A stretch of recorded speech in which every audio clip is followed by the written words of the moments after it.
Coming up next on Arizona Horizon, President Obama was in town today to address middle-class home ownership. We'll hear from local economists on what the president had to say. And we'll learn about a Valley-based organization involved in food and medical charity work. Those stories next on Arizona Horizon. Arizona Horizon is made possible by contributions from the Friends of Eight, members of your Arizona PBS station. Thank you.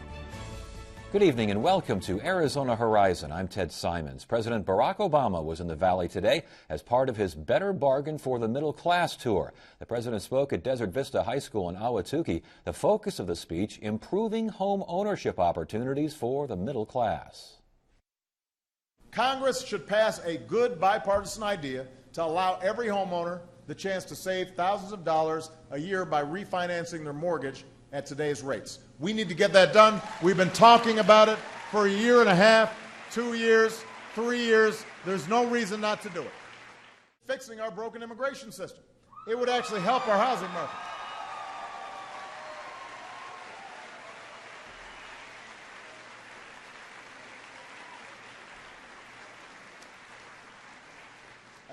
It's pretty simple. When more people buy homes and play by the rules, home values go up for everybody. And according to one recent study, the average homeowner has already seen the value of their home boosted by thousands of dollars just because of immigration. And the good news is, with the help of your senators, John McCain and Jeff Flake, the Senate has already passed a bipartisan immigration bill. It's got the support of CEOs and labor and law enforcement. This could help home ownership here. We should address the uneven recovery by rebuilding the communities hit the hardest by the housing crisis, including many right here in Arizona. Let's put construction workers back to work, repairing rundown homes, tearing down vacant properties, so that the value of homes in those surrounding areas start picking up. We can put people to work right now and improve the remaining housing stock that's out there. We should make sure families that don't want to buy a home or can't yet afford to buy one still have a decent place to rent. You know, it's important for us to encourage home ownership, but a lot of people rent, and there's nothing wrong with renting. And we got to make sure that we are creating affordable opportunities when it comes to rental properties. In the run-up to the crisis, banks and governments too often made everybody feel like they had to own a home, even if they weren't ready and didn't have the payments. That's a mistake we should not repeat. As home prices rise, we can't just reinflate another housing bubble. I mean, I hope everybody here in Arizona learned some hard lessons from what happened. Housing prices generally don't just keep on going up forever at the kind of pace it was going up. It was crazy. So what we want to do is something stable and steady. And that's why I want to lay a rock-solid foundation to make sure the kind of crisis we went through never happens again. Here now to discuss the president's ideas on increasing home ownership opportunities among the middle class is economist Tim James of ASU's W.P. Carey School of Business. Good to have you here. Thanks for joining us. Thank you. Good evening. From what you just heard, your thoughts on the president's speech? You know, I think the concept of the middle class is quite troublesome for me in particular as somebody from the UK. I think that what he's talking about are relatively short to medium-term measures to improve the lot of the middle class. But I think there's a more fundamental long-term problem with a squeezed middle class, both in Europe and the United States, because what's happened over the last 20 years or so is that most of the benefits of economic growth have gone to the top 1 or 2% in most countries. So what he's talking about are measures which will maybe improve things, ameliorate things for a short period of time, you know, enable people maybe to get on the housing ladder more easily. But I don't think that they're really going to cure the more fundamental problems that underlie what's going on in the Western world in terms of the structure of economies more generally. The idea of owning a home being vital to a secure middle class, you buy in that? See, now I think that's quite problematic because there are lots of models in other places on the planet where home ownership is not necessarily the be-all and end-all of the process. So people live quite happily their entire lives in rented accommodation, sometimes the same rented accommodation, and they're comfortable with that. That's a financial model that works for them as an individual.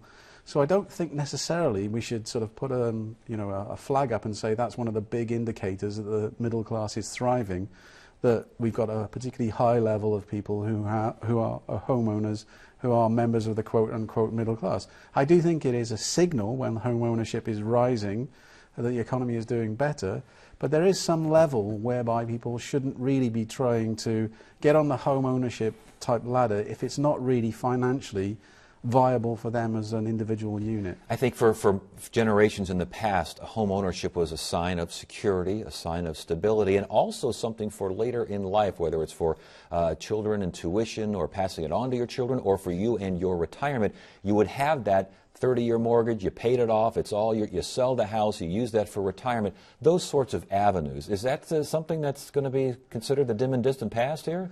I don't think so. I think for some groups in society, that's still the model of going forward, to take out a long-term mortgage, pay it off, and actually see it as basically your retirement bundle. I think that's fine. What I'm saying is that different parts of the economy, different groups within the economy should be allowed to move at different speeds. You shouldn't necessarily bundle everybody together in the kind of the middle 60 or 70% and say, your ideal is to own your own home, have paid it off by the time you get to 65 or something or other, retire, be comfortable, so on and so forth. We should allow people to go down different routes. I mean, if you think about that model in the context of major urban areas, it's almost impossible to imagine people being able to buy a home in, say, the centre of Chicago or New York or something or other. Their model is rental, and they are members of this so-called middle class. The idea as well, from judging from the President's previous speeches and what he said today, the idea is that you get the middle class stable and secure, all of a sudden you have demand for products. You have a vital center there where the top 1%, the bottom 90, now whatever the case may be, whatever numbers you want to throw around there, it's not the income inequality that you mentioned earlier in the interview isn't so drastic, isn't so obvious. Does that make sense? I think that everybody needs to benefit as a result of economic growth. And one of the problems that we've got is at the moment, the model that we're operating with in the Western economies in particular is one where, largely speaking, large groups aren't benefiting from economic growth. And I'm not talking about the recent past, I'm talking about over the last 2 or 3 decades.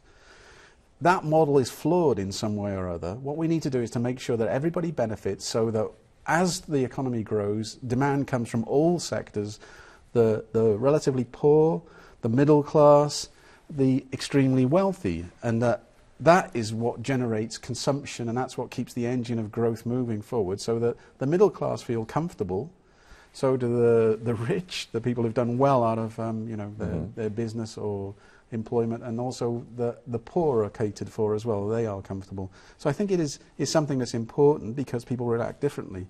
I ought to say that one of the interesting things in economics is there's quite a substantial amount of evidence that says the more unequal the society you create as a result of the dynamic processes in growth, there are 2 fundamental problems that are going to emerge. One are a set of social problems associated with inequality, and the other one is basically that says that you break your own economy because rich people tend to accumulate more and more capital. They buy more and more expensive houses and more expensive cars, and they are entrenched then as the wealthy for a long period of time, and it becomes more and more difficult for people who are in the middle class or poor to make their way up the economic ladder, as it were. So effectively, you're sort of destroying the American dream by pulling up if I could use a medieval sort of allegory, pulling up the drawbridge and sort of like flooding the moat and making sure it's difficult for people in the middle class to actually make it to the levels of wealth that the rich have got. Interesting. Some specifics from the President's speech today. He mentioned trying to make it easier to refinance into cheaper and, let's face it, taxpayer-backed mortgages. Is that a wise idea? So, from my own personal perspective, I think that the government does some things particularly well and other things not so well, and we should have a government that concentrates on what it does well. If I might say, things like, for instance, providing infrastructure, whether it's social or hardwired infrastructure, roads, education, that kind of thing, and also public broadcasting. I come from the UK, the BBC is one of the great worldwide institutions. God bless you. I had to get that one in. But I don't think it does particularly well when it starts to get involved in things which should really be controlled by the market. And I think that finance is definitely something that the market should be oriented around. So I have a problem with this one. I'm okay with making sure that there's regulation of the supply side to make sure that banks and financial institutions behave properly. and treat their consumers properly, because I think they're much cleverer than the end consumer in terms of creating financial products that often people just do not understand. So I think that's important. But I do not think that the government should intervene in the actual process by which people tie themselves up to rates, because they make a free decision as long as the government have regulated appropriately. So, so should government just say, let the foreclosures roll? Let's weed it out here, and if you're out, you're out, and we'll start all over again. I think that's a slightly different issue. I think that, there is a role for the government to play in a kind of in a chaotic environment such as the one we've been experiencing over the last 4 or 5 years, to make sure that we don't have, complete decomposition of the industrial economic structure, so that there were large numbers of people who were underwater with their mortgages and they needed help. That's now. But that was then. But now going forward, I don't think there's so much of a role for the government to play in intervening in the negotiation process effectively between people who want to take out loans and the people who are offering them. So with that idea, if the president wants to cut government tape to mortgage lenders, if the president wants to help more applicants apply and get results at faster rates, if the president wants those who maybe got a new job to not have to wait so long for loan eligibility, you're saying that's really up to the lenders, government stay out? No, I'm saying the government needs to regulate that process so that it makes a completely transparent set of regulations. Of the person who's going to buy a loan of somebody knows exactly what they're buying in a format in which they understand really easily.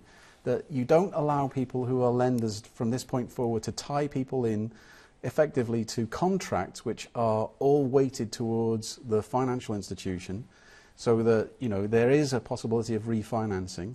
But I don't think it's right that you should always give the consumers the kind of opt-out, if something goes wrong, it's always on your side. Because we enter into these things in a kind of bargaining process. You should check out as a consumer what you're about to buy. There's a phrase, caveat emptor, and I think is relevant in this position. So I think there's got to be transparent, well-regulated financial and banking institutions.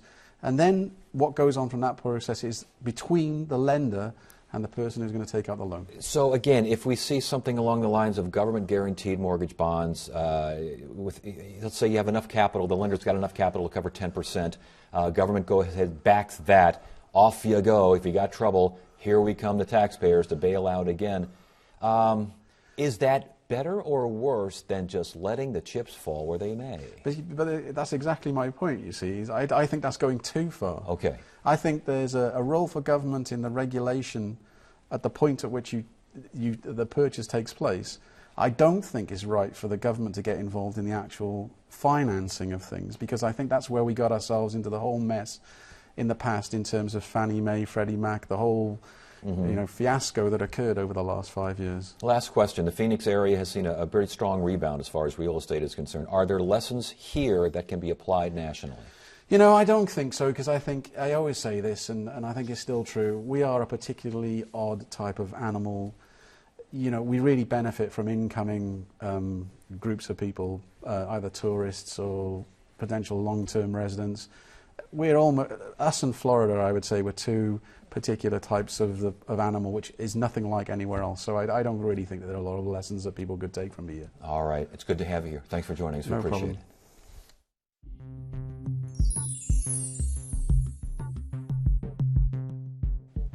The 3000 Club is a Phoenix-based charity that was born in 2008 as an idea to save a food bank that had lost its major donor.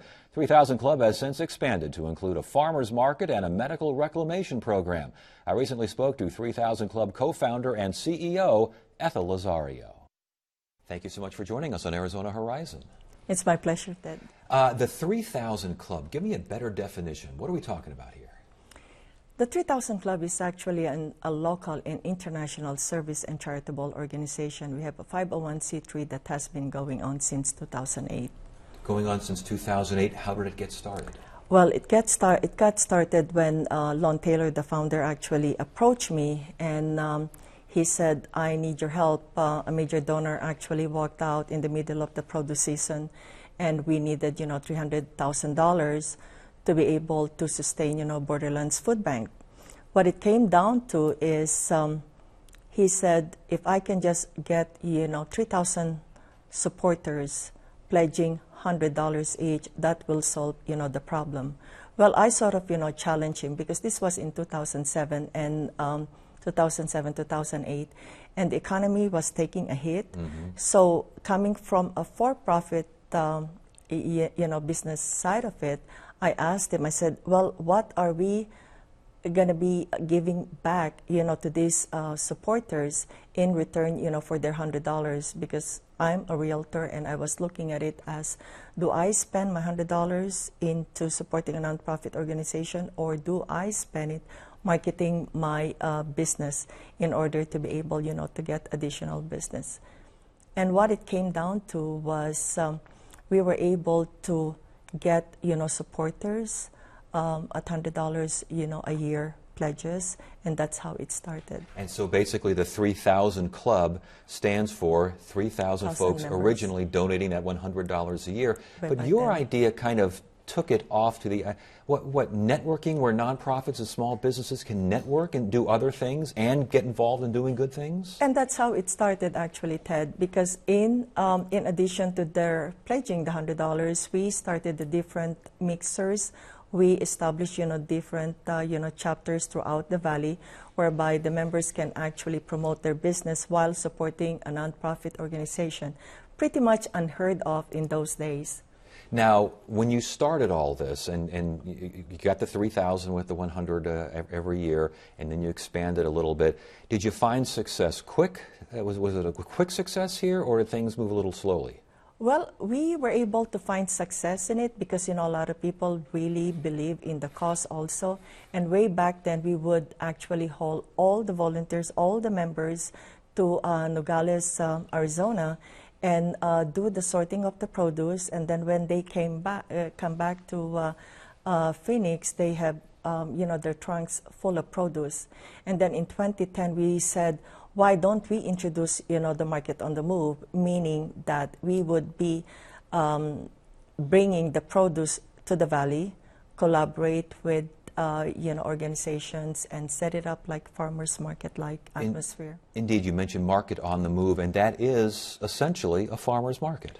It's essentially a farmer's market, and what we do is we bring in truckloads of produce into the valley every single Saturday from 7 o'clock until 11 o'clock in the morning. And I understand for a donation, you get produce. What do you do with the produce? Is that produce then given to the needy? The program calls for $10 donation, and it's not intended, for the needy. It's intended for the people who have the $10 donation. Okay. Can make that donation, get the produce, and they can actually share it with people that they believe who are in need. So in relative term, we're actually using the people to be able to be helping us to redistribute, the produce. So I'm sensing a pattern here. It starts with saving a food bank by getting people to donate. Now you've got this operation to Market on the Move, to where you've got your own farmer's market and folks can donate the $10 and get the 60 pounds or whatever it is of produce. I understand as well, though, you've got a medical reclamation program, and that doesn't seem to fit. What is that all about?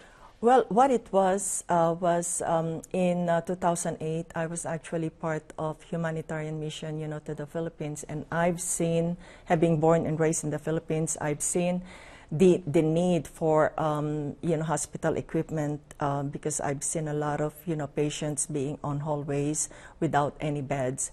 And in the summer of 2008, there was an opportunity for us to be able to be a recipient of 3 semi-truckloads of medical equipment.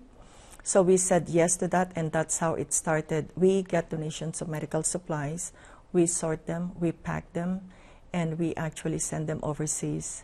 We actually help, the local people also. My goodness. Now, do you work with another organization with this? We collaborate with Southwest Medical Aid in Tucson, and it's run by, Salvatorian nuns also. And they service, the local, and we have an office warehouse in Phoenix, whereby we get, the donations of medical supplies and sort it there. Do I understand the Lions Club is also involved? Because I'm a Lions member also, so we have, different organizations coming through every single Saturday, and it becomes their service project as well. When you first started and first got involved with the 3,000 Club, did you see it moving on to farmers markets, to medical reclamation programs? I didn't have any idea then, but having been born and raised in the Philippines, we would hardly throw anything away in the Philippines. And United States has an abundance of, resources. What may be considered kind of, discarded here Yes. can actually be a gold mine and can help, the underprivileged overseas. Well, with that in mind, what's next for the 3000 Club? Well, we're dehydrating products also, meaning, the produce. And Yeah. what we want to do is, because it has already helped feeding the children's program overseas as well, we want to be able to continue giving educational classes in our warehouse. Dehydration, composting is in the works as well. So, and we will be introducing the dancing veggies in the fall also. The dancing veggies? The dancing veggies. Can you give us And a hint what that's about? Well, the idea is to be able to engage the children to eat healthily also. So we will be having, auditions, 3 to 5 children who will be wearing costumes also. And they will be doing the rounds of the Market on the Move. And hopefully they will be able to engage and encourage, the children to eat healthily also. Well, it's a wonderful local success story. Sounds like things are going well. Thank you so much for joining us. We appreciate it. You're most welcome, Ted. My pleasure. Wednesday on Arizona Horizon, a local school superintendent talks about the state's new Common Core education standards and the challenges students and teachers face in adjusting to the new assessment. That's on the next Arizona Horizon. That is it for now. I'm Ted Simons. Thank you so much for joining us. You have a great evening.